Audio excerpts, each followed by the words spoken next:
If you have really good battles on track, that really puts a smile on my face. When you do a good overtake move, which is clean, that also feels really good. Or when you do a move round the outside, no one wants to be overtaken round the outside, and yeah, that's what makes me feel really, really good.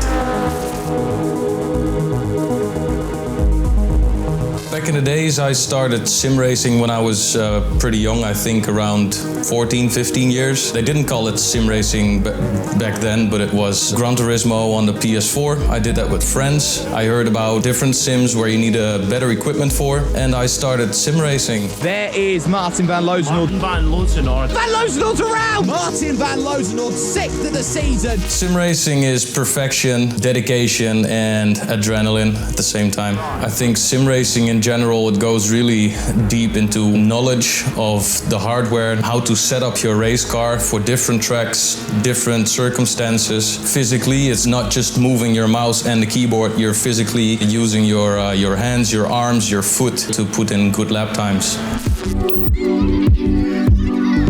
The settings that you need in pro sim racing, you want to be one with your system. When you do a full championship of 10 weeks, you basically want to train every day. A training session could take around 4 to 5 hours. Yeah, you'll do that every day. So you're looking in between 20 to 30 hours of practice per week. The racing format could be from sprint races to endurance races. The difference between a sprint race and an endurance race is that the sprint race takes like 8 minutes to 20 minutes, and an endurance race is quite often a 6-hour, 12 or 24-hour race. Maarten van Loozenoord, he knew that this was a must-win race. Le Mans, it's on R-Factor 2, and we have the Daytona 24, which is on iRacing. You have to switch between platforms. They feel completely different, but you want to adapt as quick as possible. So with a beginner setup, I would not be able to adapt as quick as what I'm capable of doing now. When you're at the highest level, you need the equipment that can perform at the highest level.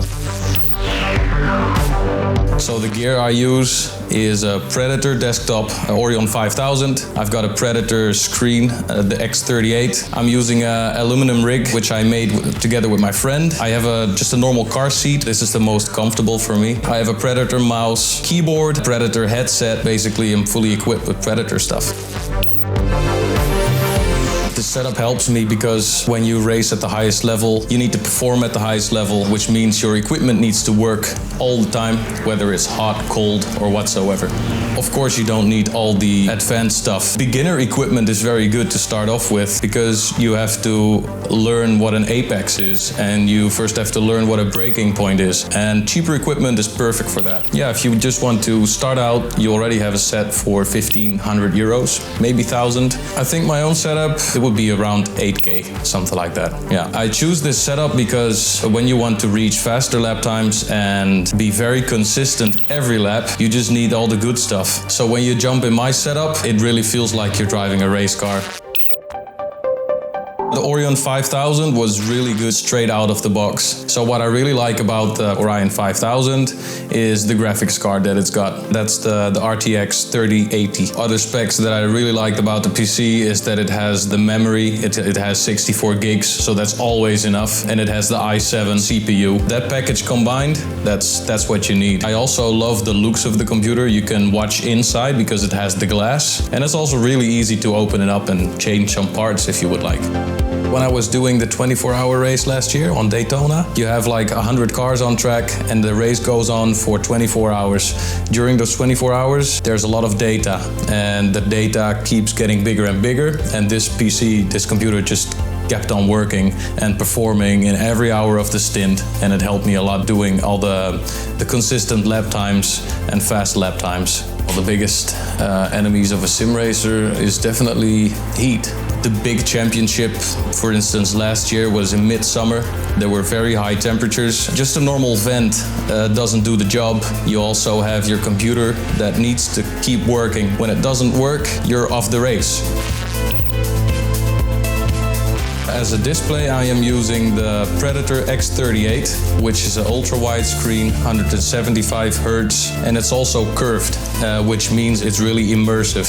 You really feel that you're in the car. Also, the color range of the screen is crazy. It has these vivid colors in it, so you could really see the depth and everything. Yeah, I really love it. To be focusing on your driving, you don't want to worry about stutters. You don't want to worry about your graphics card cannot handle your races. When there are more clouds, there's more info being processed in your session. So yeah, you want your computer to be really good as well. With this ultra-wide, it became a lot easier for me to see the apex everywhere, and I do get faster lap times with this screen. So I'm using the Predator Galea. These are my headphones. If you have the headset on, you can actually hear what's happening around you. If someone's overtaking you or you're overtaking someone, you can hear the engine on the right side, or you can hear when your front wheels are locking or your rear wheels are having oversteer. So that's why it's important to me.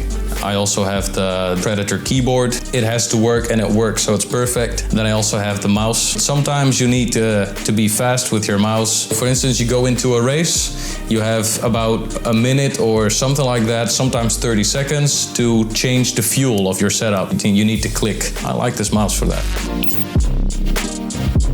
I have a direct drive motor because I wanted to feel the forces more directly, and with the belt-driven wheels there was always a little bit delay in it. So this helps me a lot with putting in faster lap times. And I have a Formula 1 style steering wheel because it's small in diameter and it's very light, so it gives me the feedback that I want even better. It has shifters on the back, and it also has a lot of buttons on it, and I'm using every single of them, so yeah, I need the buttons as well. The pedals that I use are load cell pedals because that will give you an actual feel in the braking, and it doesn't feel like you're just pushing air away. In a real car, when you push the brake, you can put the brake pedal pretty hard, so you would need load cell pedals to give realistic feel. They are just more precise and you can push the pedal harder. I'm Maarten van Loozenoord and I'm proud to race with Predator.